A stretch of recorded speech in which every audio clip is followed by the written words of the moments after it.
Para jemaah yang dimuliakan Allah, kita bersyukur malam ini Allah mentakdirkan kita hadir di majelis yang insya Allah penuh berkah ini.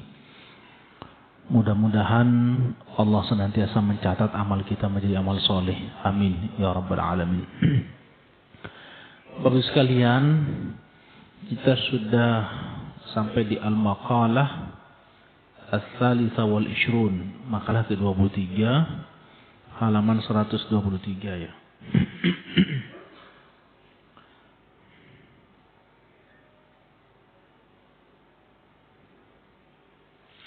An Abdullah bin Mubarak radhiyallahu an, dari Abdullah bin Mubarak, beliau berkata, annahu qala, beliau berkata, inna rajulan hakiman, sesungguhnya ada seorang laki-laki yang menjadi hakim dengan gelar Al-Hakim. Al-Hakim itu orang yang menghafal banyak hadis, Pak. Ya. Jama'al ahadis, mengumpulkan banyak hadis. Fakhtara minha 40,000. Dia memilih dari sekian banyak hadis itu 40,000. Summa ikhtara minha 4,000, dan kemudian beliau memilih lagi, menyaring lagi menjadi 4,000. Summa ikhtara minha 400, lalu disaring lagi menjadi 400. Summa ikhtara minha 40 hadisan, lalu disaring lagi menjadi 40. Summa ikhtara minha 4 kalimatin, lalu disaring lagi hanya menjadi 4 kalimat. Ihdahunna, salah satunya adalah la tathiqanna bimra'atin ala kulli halin. Jangan merasa aman terhadap istrimu dalam segala hal. Ini maksudnya itu Bapak Ibu sekalian,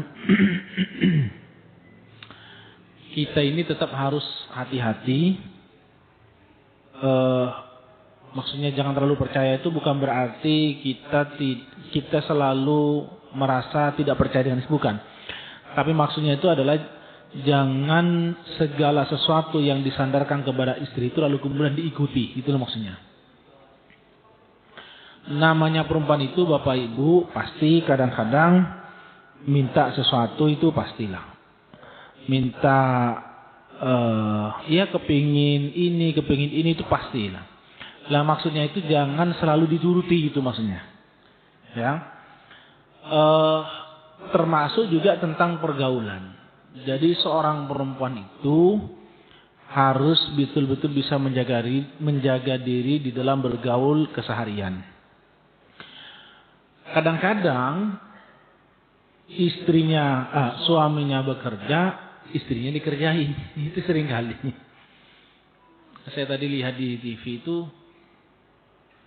di Rogo kayaknya itu. Ada seorang laki-laki yang menjadi TKI di Malaysia. Sudah, ya namanya TKI pasti dia banyak uang. Artinya ngirim uang untuk beli rumah, untuk bangun rumah dan sebagainya. Begitu pulang ke Ponorogo itu, ternyata istrinya itu sudah kawin lagi dengan orang lain, dengan tetangganya sendiri bahkan. Saking jengkelnya itu, rumah yang dibangun itu dirobohkan lagi dengan eskavator. Itu seringkali terjadi. Di Madura itu ada seorang perempuan ditinggal, kalau ini sebetulnya bukan salahnya perempuan, tapi yang salah adalah laki-laki. Jadi dia itu ditinggal kerja ke luar negeri, di telepon sudah tidak aktif. Maksudnya itu nomor itu udah tidak aktif. Ditanya ke keluarganya, tidak ada yang tahu katanya gitu. Jawabnya keluarga itu tidak ada yang tahu. Padahal ini sudah ditinggal sekian lama.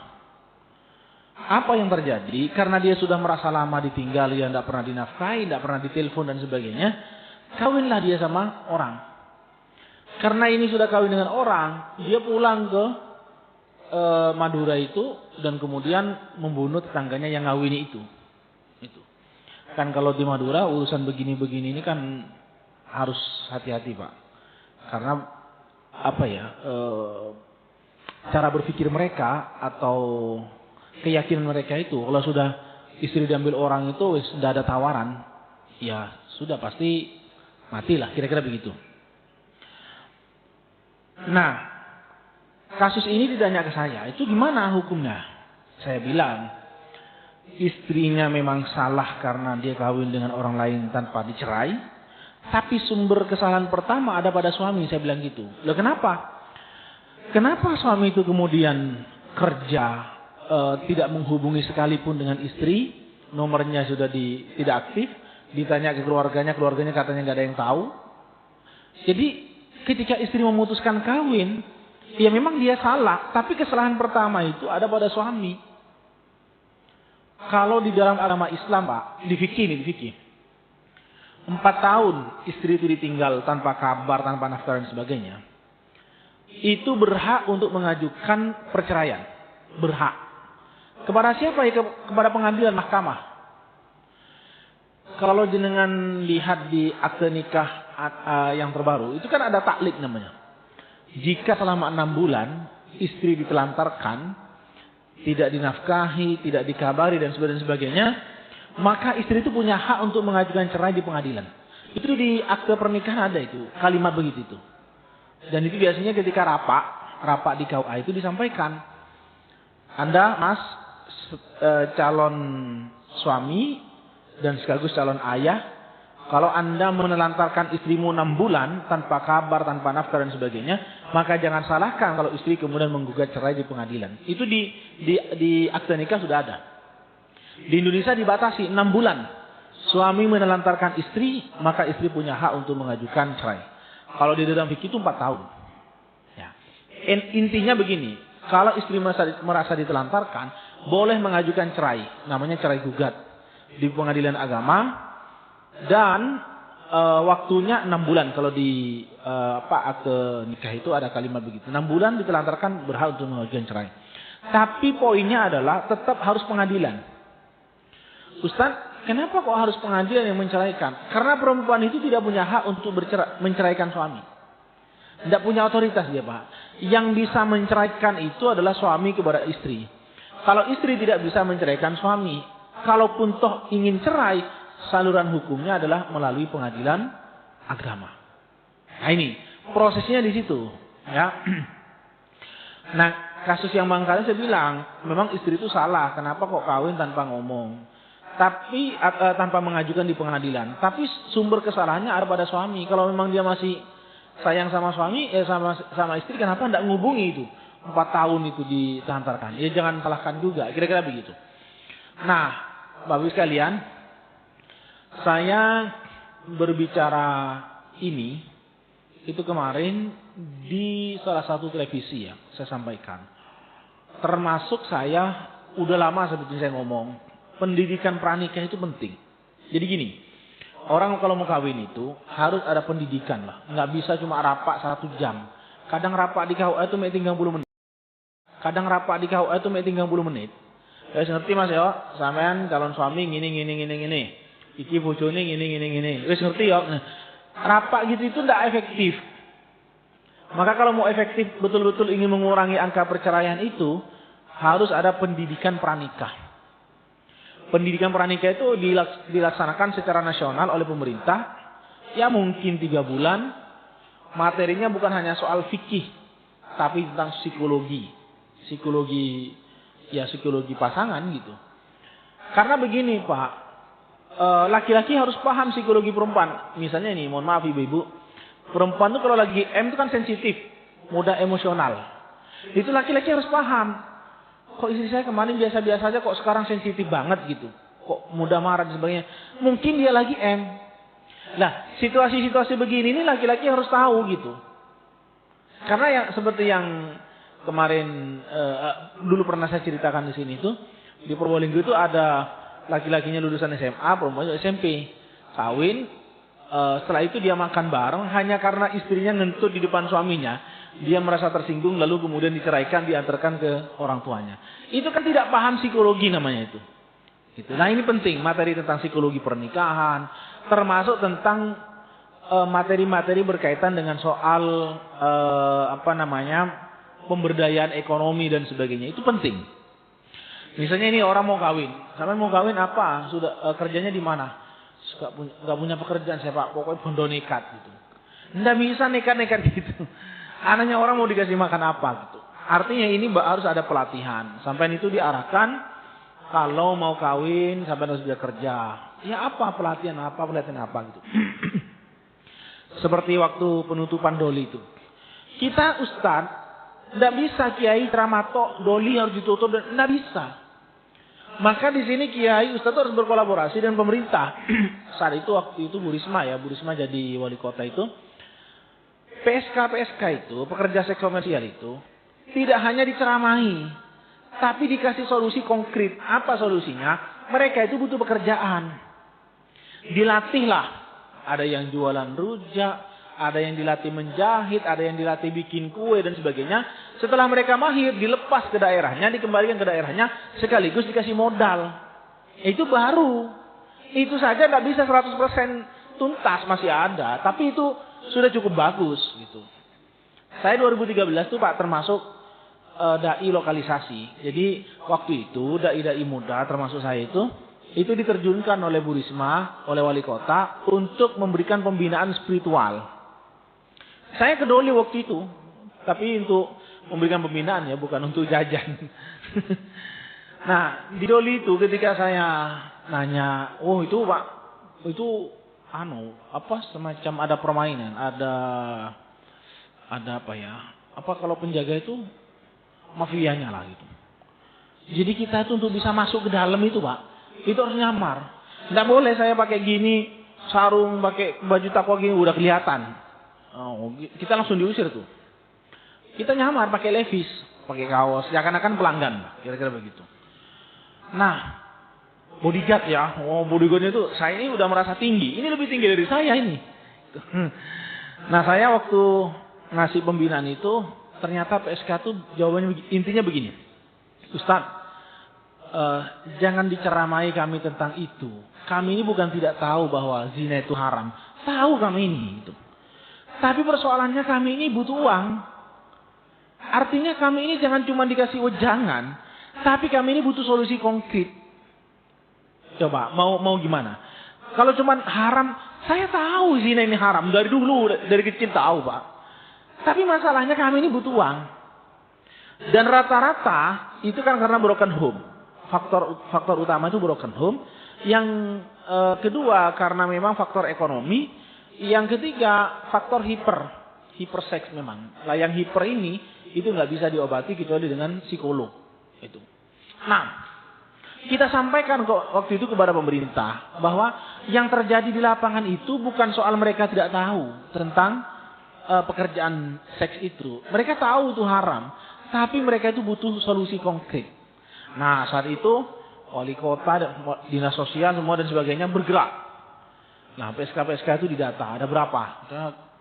Itu dikasih pelatihan membikin kue, pelatihan menjahit, dan sebagainya. Dan mereka rata-rata bukan asli Surabaya loh. Kediri, Blitar, ya, Tulungagung, Pasuruan, banyak begitu. Mereka dipulangkan ke rumahnya masing-masing setelah mereka mahir, punya skill ya, udah bisa jahit dan sebagainya. Sekaligus oleh pemerintah kota waktu itu diberikan modal untuk berusaha. Nah, itu solusi menurut saya. Maka nggak bisa kita ini hanya keluar ceramah itu nggak bisa. Ya Ustadz penting, tetapi berkolaborasi dengan pemangku otoritas yang punya anggaran penting juga gitu. Itulah. Ya itu satu. Yang kedua, as-saniyatu la taghtaranna bil mal ala kulli halin. Jangan tertipu oleh harta dalam segala hal. Ya. Kita harus bisa mengendalikan harta, bukan kita dikendalikan oleh harta. Kalau kita dikendalikan oleh harta, ya biasanya itu menghalalkan segala macam cara. Ya maaf, saya belum teruji. Saya cuma ngomong aja. Koruptor itu bukan orang kaya, bukan orang miskin. Mereka itu orang kaya. Hanya saja mereka tertipu oleh itu. Ya saya belum teruji Pak. Kan begini ya, orang ngomong koruptor itu hukumnya haram. Iya tahu. Tapi kita ini bisa ngomong begini karena kita tidak teruji. Coba kalau kita kemudian jadi pejabat, ada orang iming-imingi, Pak Ustadz, kalau Pak Ustadz mau tanda tangan ini, udahlah, aman, 7 turunan, kira-kira begitu. Orang yang tidak kebal, ya orang yang goyah imannya pasti terpengaruh. Nah, kita ini sekarang saya tidak pernah melakukan tindak pidana korupsi karena belum pernah jadi pejabat gitu. Nah, maka dari itu ya tapi harus kita sampaikan bahwa ya bagaimanapun korupsi itu adalah kejahatan. Tapi maksud saya jangan mencaci maki orang yang korupsi karena kita belum teruji itu. Ya, karena kita belum teruji. Nah, kalau kita sudah teruji ya mungkin saja kayak Pak Mahfud MD itu mungkin udah teruji itu. Itu ngomong di podcastnya tentang ini. Karena memang beliau itu sepertinya itu clear gitu. Sampai sekarang belum ada orang yang ngotak-ngatik. Nih, Pak Mahfud, sampean itu pernah menerima suap ini nih. Belum pernah saya lihat itu. Orang yang memunculkan isu gitu loh. Belum pernah itu. Tapi dia di podcastnya kan tajam sekali kalau ngomong itu. Ya mungkin karena memang bersih itu orang. Mungkin ya, saya tidak tahu. Karena kalau nggak bersih itu jangan coba ngeritik-ngeritik. Pasti dibongkar juga kasusnya itu. Wasali satu dan yang nomor 3. La tahmil ma'idata kama la tutikuhu. Jangan mengisi perutmu dengan sesuatu yang perut itu tidak mampu membawanya. Maksudnya itu jangan melebihi batas. Kalau biasa makan 1 piring, ya jangan dipaksa 2 piring. Kira-kira intinya jangan melebihi kuota lah. Karena itu pasti berdampak dalam kehidupan sehari-hari. Oleh karenanya, Bapak Ibu sekalian, makanlah secukupnya. Kalau Nabi itu memberikan gambaran begini. Nahnu la na'kul hatta naju wa idza akalna lan nashba. Kami tidak makan kecuali lapar dan ketika makan enggak sampai kenyang. Itu Nabi. Jadi makanya sehat ya. Kayak Nabi mengajarkan puasa Senin Kamis. Karena memang begini. Saya punya keyakinan dan dokter sudah membuktikan sumu tasihu itu benar. Bahwa puasa itu sehat itu benar.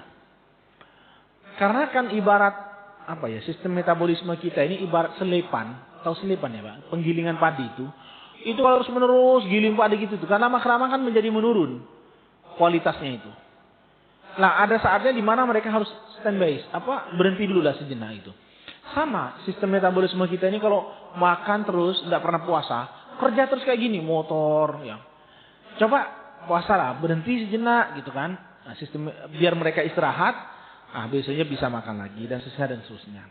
Kalau Nabi kan mengajarkan itu minimal seminggu 2 kali, Senin sama Kamis. Saya senang kalau di Masjid Al-Maghfirah ini. Kalau tiap hari Senin selalu ada nasi bungkus, selalu ada takjil ya. Walaupun saya selalu nggak dapat kebagian, jadi mesti minumnya ini ya.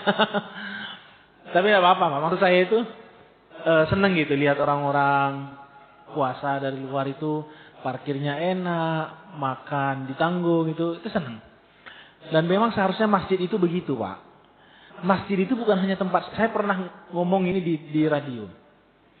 Masjid itu bukan hanya tempat untuk sholat. Masjid itu tempat untuk menciptakan peradaban dunia. Peradaban dunia. Sampai lihat ya di zaman Nabi, di mana ada masjid, di depannya itu mesti ada lapangan untuk latihan kuda, memanah di zaman Nabi itu. Masjid Agung yang ada di Indonesia itu rata-rata di mana ada Masjid Agung, di depannya mesti ada lapangan. Itu cerminan masjid di zaman Nabi. Nah, kayak sini nih, ini depan masjid ada lapangan gitu. Ini tempat anak-anak yang mau berolahraga. Tidak apa-apa. Gitu. Artinya bagus. Masjid itu bukan hanya tempat untuk sholat. Ya, iya sholat, iya. Tapi selain itu harus ya tempat menimba ilmu, tempat berdiskusi. Di zaman Nabi kalau Nabi mau perang, diskusinya itu ngatur strateginya itu di masjid. Itu. Nah itu tempat untuk menciptakan peradaban masjid itu, Pak. Bukan hanya sekedar untuk sholat. Itu. Makanya saya senang sekali ada difasilitasi takjil, ya air minum ada ini. Senang sekali itu rasanya. Setiap kesini itu lihat orang senang gitu, makan di sini gitu. Itu nyaman. Merasa nyaman. Jamaah itu merasa nyaman. Belum ada. Saya lihat kalau takjil itu disediakan belum ada. Saya lihat, ya. Wallahu a'lam mungkin karena saya tidak tahu. Ada di masjid ini Pak, saya sering ngisi itu di Sidosermo. Yang Jagir itu Sidosermo ya. Sidoresmo itu.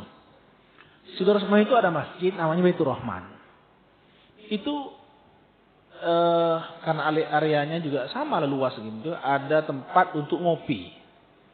Jadi gojek-gojek itu kalau sudah siang itu padat di situ karena memang ngopi, minum apa diberikan, digratiskan dan yang ngisi jamaah. Cuma di situ ada tulisan waktunya adzan, sholat, kajian, tidak boleh ada yang beraktivitas. Semua harus masuk ke masjid.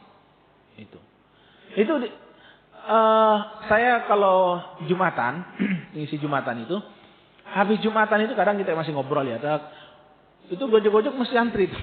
Bikin kopi, bikin ini, bikin itu, banyak lah gitu. Kata mereka gini, sini Ustaz, ingin menjadi jujukannya orang-orang yang musafir dari luar itu. Oh ya bagus, saya bilang gitu. Ya masjid itu harus begitu memang. Ya. Bukan hanya tempat untuk sholat. Ya. Rabi'atu dan yang keempat, la tajma' minal ilmi ma la yanfa'u. Jangan mengumpulkan ilmu apapun yang tidak bermanfaat. Bukan hanya ilmu, ya ilmu segala sesuatu yang tidak ada manfaatnya, yang tidak ada fungsinya, mendingan tidak usah dikumpulkan, ditaruh gitu. Ya sudahlah, kalau nggak bermanfaat ya dibuang gitu. Jadi karena manusia itu ukurannya adalah yang paling bermanfaat. Kalau tidak bermanfaat ya untuk apa juga gitu. Kita beli sesuatu itu juga bermanfaat apa enggak gitu. Ya beli apa ya? Saya pernah cerita tentang beli mobil misalnya. Gonta-ganti mobil itu manfaatnya apa gitu. Ya sekilas tidak ada, tapi mungkin orang-orang tertentu yang punya banyak duit, bagi mereka itu adalah hiburan. Ya, gonta-ganti mobil itu hiburan. Ya silakan aja, itu uangnya sendiri. Baik, itu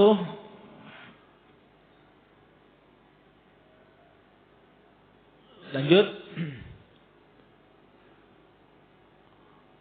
Wa an Anasin wa Ibnu Sina, ini Ibnu Sina ini Pak, ilmuwan muslim yang ahli di bidang kedokteran. Ibnu Sina itu. Sehingga di Gresik itu ada rumah sakit namanya Rumah Sakit Ibnu Sina ya. Dipakai nama rumah sakit itu. Itu ilmuwan muslim tapi yang jadi kedokteran. Dulu umat Islam itu jaya di berbagai hal.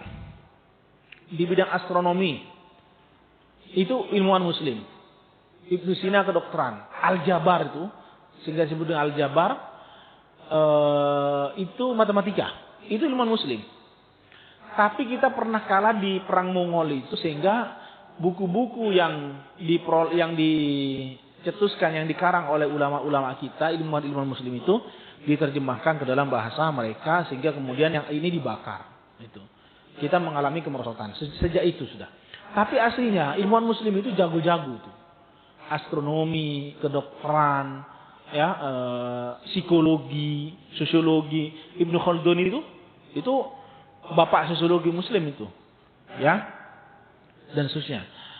Wa Abu Naim, ya Abu Naim, an Ali dari Ali, wa an Ibnu Sa'id dari Ibnu Sa'id, wa an Zuhd dari Zuhdi. Aslu kulli da'in muta'alliqun bil ma'iddati at-tukhmah. Pangkal dari setiap penyakit itu adalah makanan. Penyakit itu adalah makanan berkaitan dengan makanan dan minuman yang tidak dikunyah terlebih dahulu. Makanya makanan satu ya, makan terlalu kenyang itu penyakit, tidak dikunyah itu juga penyakit. Saya pernah tanya, dokter, yang bagus itu makan pakai sendok atau makan pakai tangan? Kata dokter begini, kalau tangannya clear, maksudnya suci, tidak ada kuman, itu pakai tangan yang bagus. Kenapa kata dia? Begini, makanan itu kalau pakai tangan itu kan cepat basi, ya kan? Sehingga ketika masuk ke mulut itu sistem metabolismenya lebih cepat daripada makanan yang disuapin pakai sendok. Tapi tangannya harus bersih gitu. Kalau tangannya nggak bersih ya jangan pakai tangan gitu. Makanya kayak di pesantren-pesantren itu makan kan harus pakai tangan, Pak. Nggak ada di pondok dulu saya itu makan pakai sendok, nggak ada. Saat malam itu paling 4 orang 5 orang makan bareng itu. Dia pakai tangan ini gitu. Ya. Nah, jadi makanan yang tidak dikunyah itu juga menjadi penyakit. Oleh karenanya yang bagus itu dikunyah dikunyah, dihaluskan dulu baru ditelan. Itu yang bagus. Sampean tahu ajaran Islam tentang tahnik. Tahnik itu bayi yang baru lahir, itu bukan baru lahir beneran, maksudnya itu bayi lah gitu ya. Sudah umur sekian bulan, itu biasanya ditahnik dengan kurma, sesuatu yang manis, didoakan, dan Nabi itu pernah mentahnik Ibnu Abbas, ya. Dengan harapan semoga menjadi hafidul Quran, penghafal Quran, dan mudah-mudahan ahli tafsir, mampu memaknai Al-Quran. Itu kalau orang nggak tahu itu jijian. Kan mentahnik itu orang ya. Kita datang kepada kiai yang hafal Quran biasanya. Kiai tolong anak saya ditahnik. Gitu. Biasanya pakai kurma. Lah kurma itu dulu, dikunyah lah gitu. Dihaluskan gitu. Baru kemudian ditaruh di langit-langitnya si bayi ini. Sekilas memang kelihatan menjijikkan gitu. Tapi itu ajaran Islam. Karena didoakan juga. Nabi itu pernah mentahnik Ibnu Abbas. Sehingga Ibnu Abbas menjadi ahli tafsir. Itu. Ada tipologi orang tua yang enggak maulah. Masa anak saya dikasih sisa-sisanya gitu. Itu bukan sisa yang sudah dimakan, Pak. Itu cuma dikunyah tok. Kurma itu dikunyah, dilembutkan, dihaluskan. Baru ditaruh di langit-langitnya ini. Dengan harapan semoga menjadi orang yang hafal Quran. Biasanya mentahnik itu kepada orang yang penghafal Quran. Ya kiai yang penghafal Quran gitu. Ya. Nah itu pentingnya mengunyah terlebih dahulu.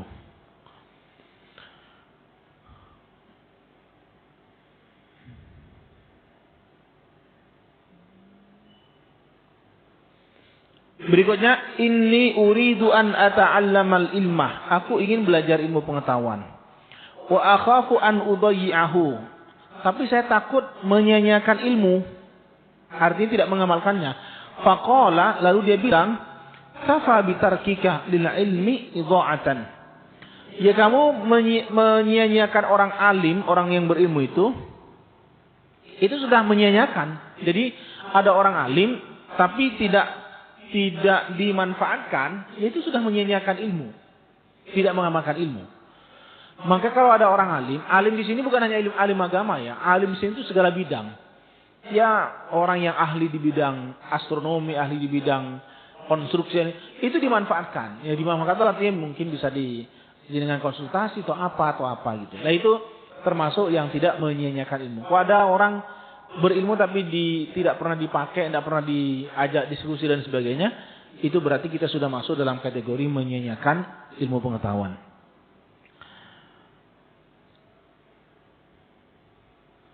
Berikutnya, man ta'allama al-Qur'an. Barang siapa yang belajar Al-Qur'an, 'azumat qimatuhu, maka nilainya tinggi, besar. Wa man ta'allama al-fiqha nabula qadruhu. Maka orang yang belajar ilmu fikih maka dia akan berkembanglah statusnya, derajatnya. Wa man katabal hadits qawiyat hujjatuhu. Orang yang menulis hadis maka dia lebih kuat ingatannya. Wa man ta'allama al-hisab.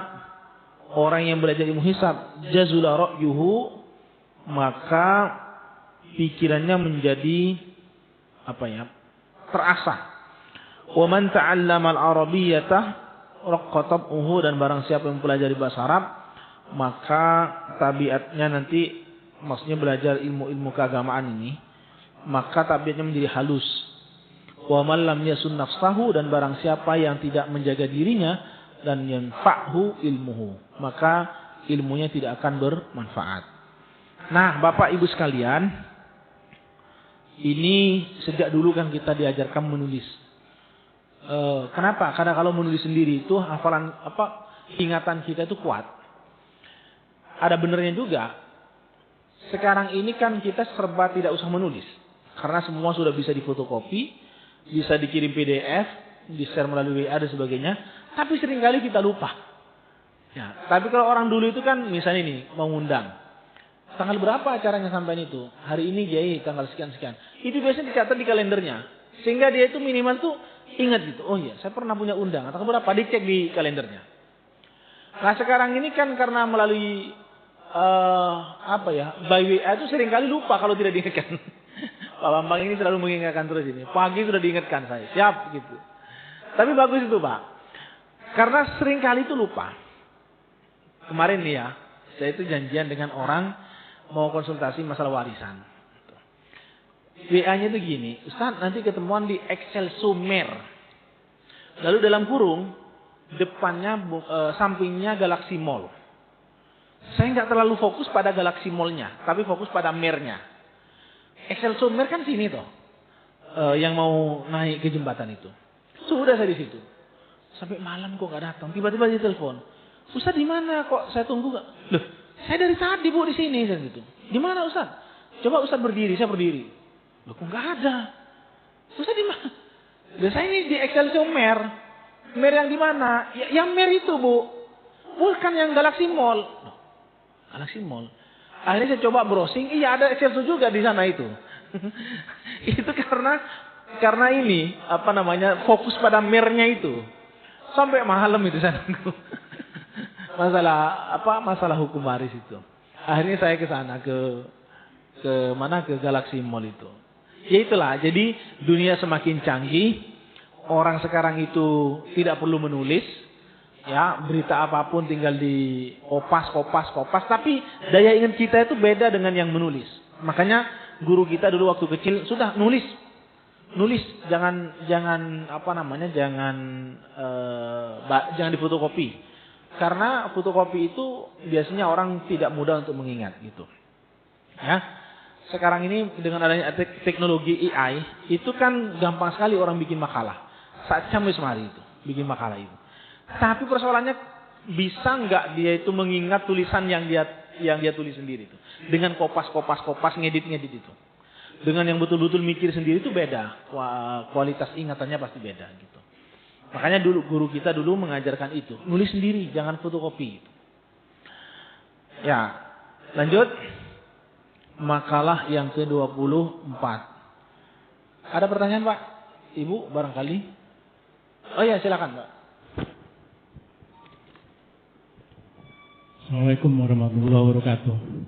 Ini tentang waris Ustaz. Oh ya. Harta waris. Bagaimana hukumnya apabila harta waris itu dibagi rata antara pria dan wanita? Dan yang kedua, apakah seorang cucu berhak atas harta sang nenek? Demikian, terima kasih. Wassalamualaikum warahmatullahi wabarakatuh. Assalamualaikum warahmatullahi wabarakatuh. Pertama, warisan dibagi sama rata boleh apa enggak? Warisan itu sendiri aslinya 2:1 Pak. Anak laki-laki 2, anak perempuan dapat 1. Tapi boleh dibagi sama rata dengan 2 syarat. Pertama, ada kesepakatan di semua ahli waris itu. Semua sepakat harus dibagi rata, oke. Yang kedua, masing-masing tahu posisinya. Maksudnya begini. Saya anak laki-laki dapat 100 juta. Adik saya perempuan dapat 50 juta misalnya. Saya itu tahu dulu, maksudnya dibagi berdasarkan 2:1 dulu. Setelah itu saya bersepakat dengan adik saya, sudah kita bagi aja 2 sama rata, 75-an. Boleh. Berarti ini sedekah saya sama adik saya gitu.